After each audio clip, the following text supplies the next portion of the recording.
mañana vamos a compartir algo para la vida, ¿no? ¿Cómo ser un cristiano verdadero? ¿Qué es lo que hace que podamos ser un cristiano que agrada a Dios? Que viva la vida cristiana de acuerdo a la palabra, ¿no? Entonces, para eso vamos a leer un texto que está en Juan 15, verso 5. Hablando Jesús dice, ¿no? Yo soy la vid, vosotros los pámpanos. El que permanece en mí y yo en él, éste lleva mucho fruto, porque separados de mí, nada podéis hacer. Acá nos habla de la planta de la vid, ¿no? Que produce el fruto de la vid, es pues, las uvas, ¿no es cierto? Entonces, ¿qué significa esto? Por ejemplo, acá tenemos la vid, ¿no? De la planta de la vid. Acá vemos las ramas, y de estas ramas salen, ¿no? Salen los frutos, que son las uvas, ¿no es cierto? Las ramas son las que producen los frutos, pero esta rama tiene que estar unida, tiene que estar adherida a la planta.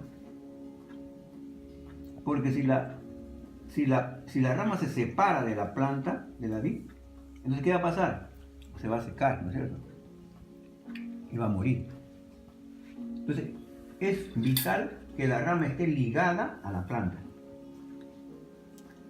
para que pueda producir los frutos. Jesús usa esta ilustración para enseñarnos lo siguiente. Jesús es la planta de la vid. Las ramas somos nosotros los creyentes, los cristianos. Nosotros tenemos que estar unidos a Jesús, a la planta, para poder fructificar. Ahora, fíjense lo que dice acá la Biblia, ¿no? Dice, yo soy la vid, vosotros los pámpanos, o sea, las ramas. El que permanece en mí y yo en él, este lleva mucho fruto. Miren lo que dice, el que permanece en mí y yo en él. ¿Qué significa permanecer en Cristo y Cristo en nosotros? ¿Qué uno dice? En el principio era el verbo y el verbo era con Dios, ¿no es cierto? Y el verbo era Dios. O sea, en el principio era el verbo, ¿no es cierto? En el principio. Ahora, en Juan 1.14, ¿qué dice? El verbo fue hecho carne y habitó entre nosotros. El verbo fue hecho carne. ¿A quién se refiere cuando dice el verbo se hizo carne? ¿A quién se refiere? Jesús. Se refiere a Jesús. Entonces, Jesús es el verbo de Dios, ¿no? Jesús es la voz de Dios, Jesús es la palabra de Dios. Entonces vamos a reemplazar acá, en lugar de decir permanecer en Cristo, que diga permanecer en la palabra, ¿no es cierto? Entonces, dice, ¿no? Yo soy la palabra. Fíjate. Yo soy la palabra. Vosotros los pámpanos, las ramas. El que permanece en la palabra. ¿Qué significa permanecer en la palabra? ¿Qué significa permanecer en la palabra? Significa guardar la palabra, obedecer la palabra, ¿no es cierto? ¿Qué cosa es la palabra? La palabra dice que es como una lámpara a nuestros pies. ¿Qué significa? Que la palabra tiene que guiar nuestros pasos. A donde vayamos, tenemos que tener presente la palabra, debemos considerar la palabra, a cualquier parte que vayamos. Dice, la palabra también es una lumbre en nuestro camino. ¿Qué significa? Que todas nuestras metas, nuestros proyectos, nuestros planes deben ser hechos considerando a Dios. Debemos tener siempre presente a Dios.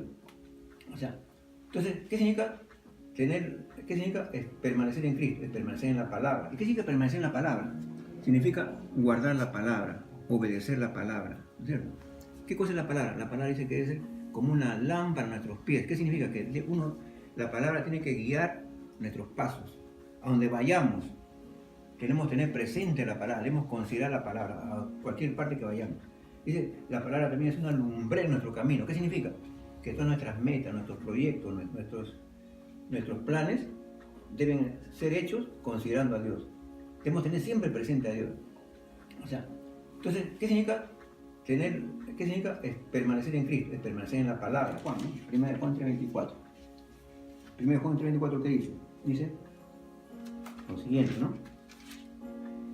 Y el que guarda sus mandamientos permanece en Dios y Dios en él. O sea, guardar la palabra significa obedecer los mandamientos para permanecer en Dios, ¿no? Entonces, solamente de esa manera podemos ser un creyente fructífero. podemos tener una vida que da frutos. ¿Qué frutos? El amor, gozo, paz, bondad, fructificar. Puede tener una vida fructífera.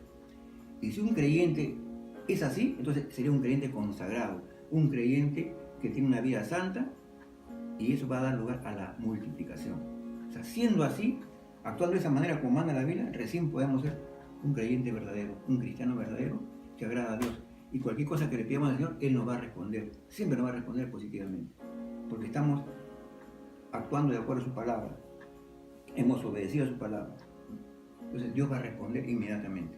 Esa es la manera como podemos ser un creyente fructífero. Podemos tener una vida fructífera. Así es. Gracias.